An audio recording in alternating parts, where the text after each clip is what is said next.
everybody, and welcome to the Jet Life podcast. My name is Tom Lelly. I'm your ultimate jet guide, whether you're a buyer or you're a broker. I'm here to help you pull back the curtain on private aviation to help you buy or sell a private jet without wasting time or losing money. Today, we are pulling back the curtain on the biggest gotchas. What are the gotchas that happen in aviation? What's going on? Christine from Galata. Shout out to Galata. Go to galata.aero to join one of the coolest networks in aviation that's actually accessible. You don't have to, be a millionaire to be a part of it. Great group of people. What's up, Frank? Good to see you, my friend. What's up, everybody on the gram? Hopefully you guys are doing well on Instagram as well. Don't forget, if you have any questions, go ahead and throw it out in the comments and we'll get to them. But let's get into the meat and potatoes today. We're going to be talking about a couple of things on the gotchas. We're going to be talking about what is a gotcha, what is it, how does it apply to sellers, how does it apply to buyers, how does it apply to brokers, and how you as brokers can set up your clients for success by avoiding these gotchas. So what is a gotcha? Basically, we're talking about a mistake that you find yourself making and you could have avoided it. Things that are sometimes beyond your control, but even if they're beyond your control, there's something that maybe you could have foreseen or something that you could have had a heads up on. And so the gotchas, we're gonna be looking at them. So let's talk about, if you are a seller, what are some of the gotchas that you're going to be facing? And so let me pull up some stuff over here. Okay. Present my screen. Boom, boom. And let me give you this. And let me do this. Nope, that's the wrong one. There it is. All right. So gotcha number one is trying to navigate the market on your own. So for sellers, gotcha is going to be navigating market on your own. So when it comes to, oh, come on. Let's see. For sellers, navigating on your own. So that's not using a broker. And so when it comes to looking at stuff online, I mean, there's a lot of things that you need to be aware of. It's not like houses, right? Every jet is going to be different. And so you want someone that knows about the market that you're going into. And so maybe you're already an owner or a pilot, maybe you're not, but there's some things that you want to be aware of when it comes to market. So for example, what's the average year? What's the average amount of airframe time? That'll give you an indication of if the aircraft that you're looking for is a good find. Where are the engines at? Okay, this one's fresh overhaul on the left side. On the right side, it's going to be due for overhaul in about 300 hours. What are your options? Because if you're trying to navigate this on your own, you might look at this and be like, oh, this is not worth it, right? It's got one engine that's done. People say it's done, right? Well, you still got 300 hours. That's a good amount of time. That could be 3 years for a pilot. So it's not done. It's just you need to be aware of what your options are. And so if you're trying to navigate this on your own, then you got to go into Google, you got to go to Reddit, you got to figure things out. But if you're working with a broker, they can immediately explain your options. Hey, listen, in this particular aircraft, maybe we look at doing a hot section instead of a full overhaul. So instead of spending $350,000, $500,000 to overhaul, take the entire engine apart and put it back together, maybe we just do a hot section inspection, make sure everything's okay, make sure everything looks good, and it ends up costing you less than $100,000. Less than a fifth of the cost that you thought of. Maybe we tell the owner to do it. Hey, do an early hot section. Yeah, you're losing the time, but then the owner is responsible for what's found. So if you're navigating this on your own, you don't know what your options are, because you might just look at something like this and be like, no, I don't want it. When in reality, it might be the perfect jet for you. Another thing that you're going to find is when you're on the market as a seller, navigating it on your own, there's 7 listings here. But if I go into my listings in my database, maybe I have 10. Maybe I have 10 that 3 others that are marketed by other brokers that haven't put it on controller yet. And then maybe I have 1 or 2 other ones that I personally know of. So if you're trying to navigate on your own, now you're missing opportunities by limiting your options. You don't have not only do you not have as many jets to look at, but the jets that you're looking at, they may have, there may be opportunities in those jets that you don't see because you're not working with a professional. So that's one of the biggest gotchas, right there. The next gotcha for sellers is going to be check the specs. Let's do this right here. Boom. Check the spec. What's going on, Instagram fam? It's good to see everybody over there. Don't forget to ask any questions you have below in the comments. We'd love to hang out with you guys and answer any questions. Same with y'all on YouTube. Hey, Evan, what's up? You are the inspiration. I want to give a shout out to Evan over here. He's the inspiration for this video. He's asked a great question over in the Circle community. And we'll talk about the Circle community in just a little bit. But if you're a seller, check your specs.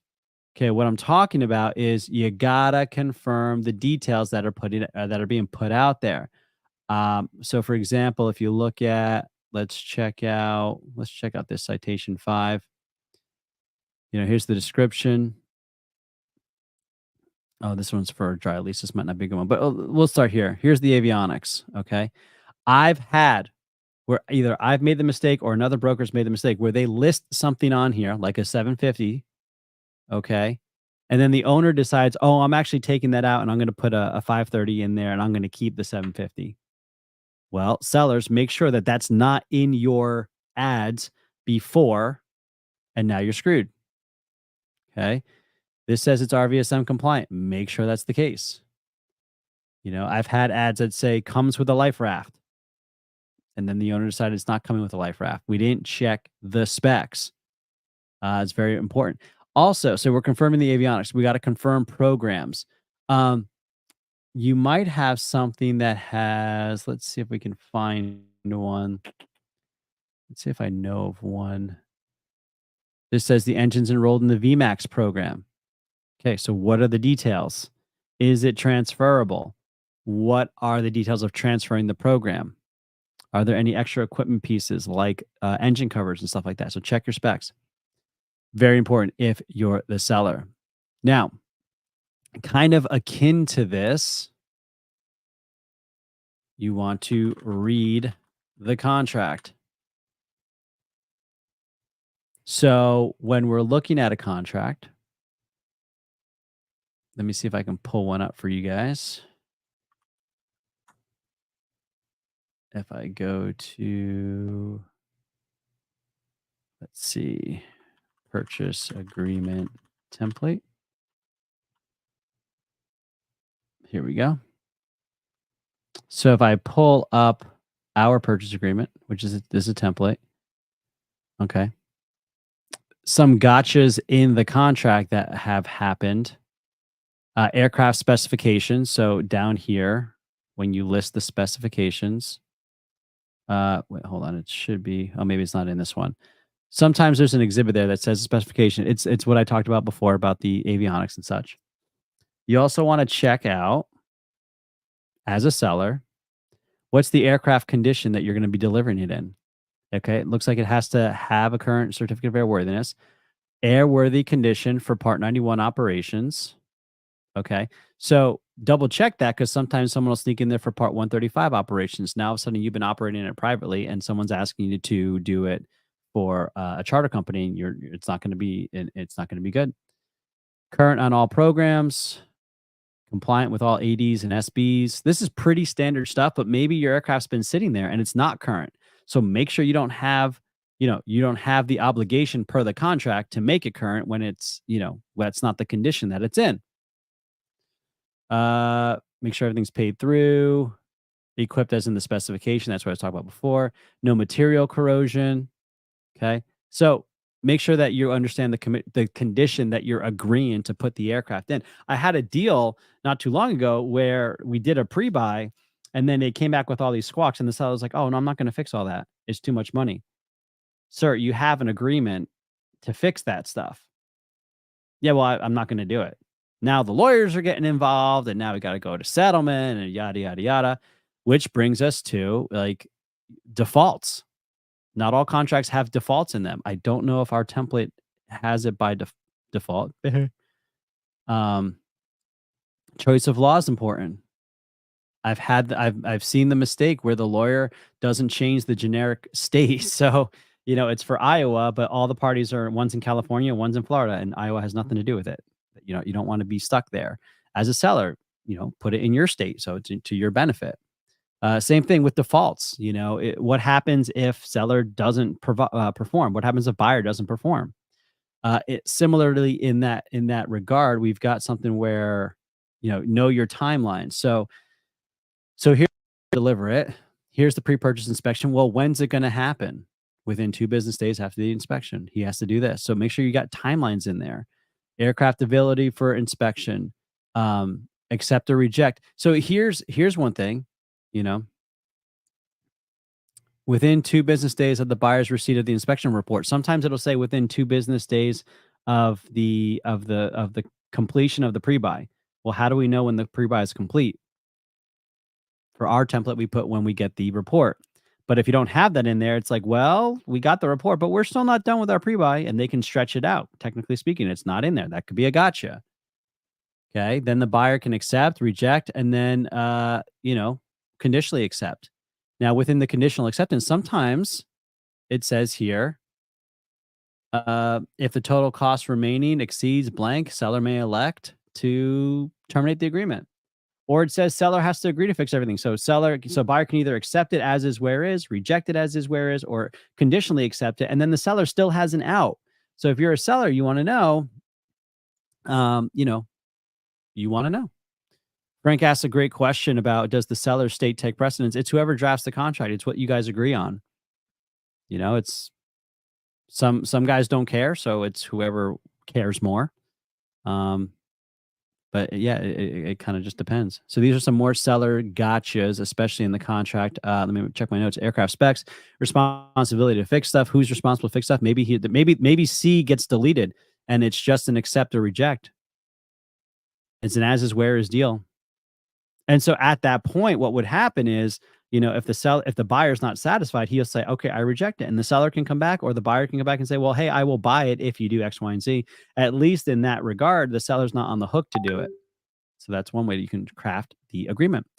Check out the timeline, make sure it's doable, it's realistic. And then the choice of law, like you mentioned. These are just a few gotchas for the sellers. We're going to be getting into the gotchas for the buyers in just one moment. But first, a word from the Circle. Thank you so much for watching. If you haven't already, go to circle.jetlifearrow.com and check out our online community for aspiring brokers and current brokers. Here you'll find discussions, all thing aviations based, things that you're going to want to know as an aircraft broker. You can also check out our free training as well as more resources that are available to help you to become a better jet broker. That's circle.jetlifearrow.com to begin your journey within the broker community absolutely free. All right. So when it comes to the buyers, one of the first things we want to do is we want to assemble a team. So you want to be working with individuals, like not just. So the thing with a broker is that they're a coordinator, right? They're a single point of contact. Okay. There's someone that like, and trust, and someone that should be able to speak different languages. They can speak lawyer. They can speak pilot. They can speak mechanic. They can speak lender. They can speak escrow. That's how you know if you have a good broker and if you're on the right path. So assemble your team. Don't try to do this by yourself. And by employing a good broker who speaks multiple languages, they can be a single point of contact to make sure that your deal goes through smoothly. Secondly, for buyers, don't buy from a buddy. and I mean that kind of facetiously. I just mean that if you're going to buy from a buddy, don't bypass some of the usual steps in a deal. So for example, use an escrow company. Don't just wire funds directly. The escrow company will also help you by running a title search. I had 2 deals this year alone where clouds came up from the title search, and the seller didn't know because the seller had recently bought the aircraft from a buddy. They didn't use escrow, they didn't check the title, or they knew about the cloud and the buddy was like, "Oh, don't worry about it, it's no big deal." Well, when the next guy came to buy the aircraft, it's like, "Well, this is kind of a big deal. We need to chase it down."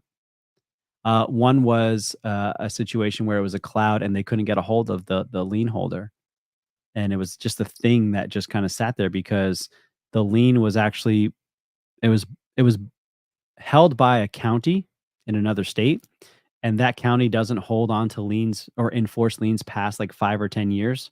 So there was literally nobody in the county that could sign off on it because they don't have it, but they don't have it because it's too long, and it's kind of a revolving circle. So, um, that wasn't aware to the seller at the time, because they didn't use escrow and do a title search properly, and a broker could have helped them with that. So just be careful when you're buying a jet from a buddy. I've also had people, uh I've also had people where they bought it from a buddy and it was just a complete lemon.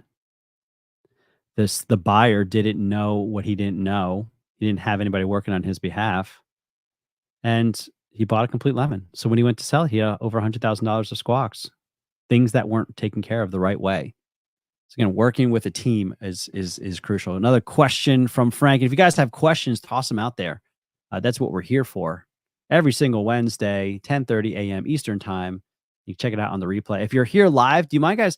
If you're here live, can you just go ahead and in the comments click live or type in live? And if you're checking out on the replay, go ahead and type in replay. Yes. So we got a question from Instagram. Can we talk about the Brokerage Academy and join the academy without being in the United States? Oh, thank you. Is they're giving us a shout out from our interview with Big Earn. That's from the Instagram fam. So I'll go ahead and answer that. We got two questions. So one, have you ever experienced buyer and seller share that share legal counsel? No, I have not. Christine's live. That's awesome. I have not had that experience. That would be an interesting experience, and I'm glad I haven't faced that yet. The other question is talking about the Aircraft Brokerage Academy. I won't go into into too big a detail, but basically, we do. If you are an aspiring broker, we do have resources for you. So the first step would be for you to go to circle.jetlifearrow.com, and there you'll find an awesome community. An awesome community. It's for free. You can ask questions, learn how to be a broker, and then we've got courses in there. We've got videos and other things you can check out. But definitely check out this Circle community. And if you haven't, if you're getting value out of this, go ahead and click the subscribe button, like, comment, subscribe, all that fun jazz. So let's talk about let's get into what we need to do as brokers. Like, what are some of the gotchas that you need for our brokers? I would say kind of similar tips. Number one being read the contracts, get to know your contracts in and out, and make sure that you understand it. So what I have is a I don't know if I can show this to you. Current deals open. I've got a deal outline and like a note basically. And let me go ahead and share. How can I share this with you guys? Share, publish to web.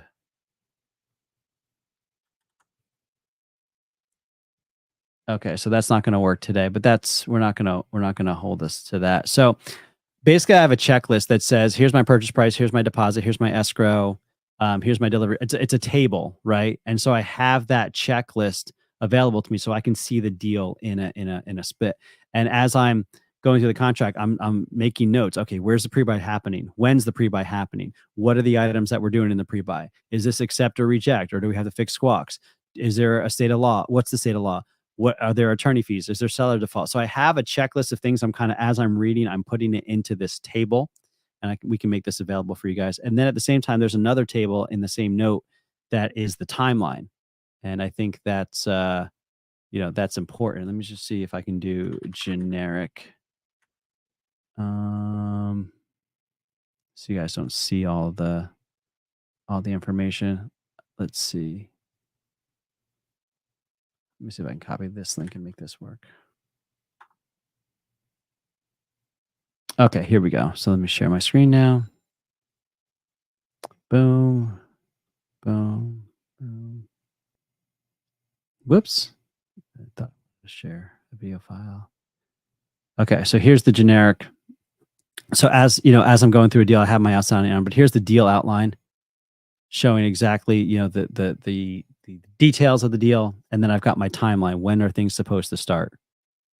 And then if I wanted to get really into it, I could put this stuff in my whatchamacallit, in my calendar. So I'm kind of finding these. But this is how you avoid a gotcha: is you keep to the contract and you keep to the timeline. All these things are really, really important when it comes to this. Let's see, what else do we have?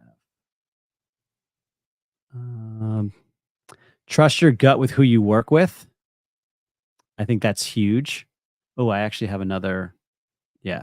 So trusting your gut with who you work with. People are pretty.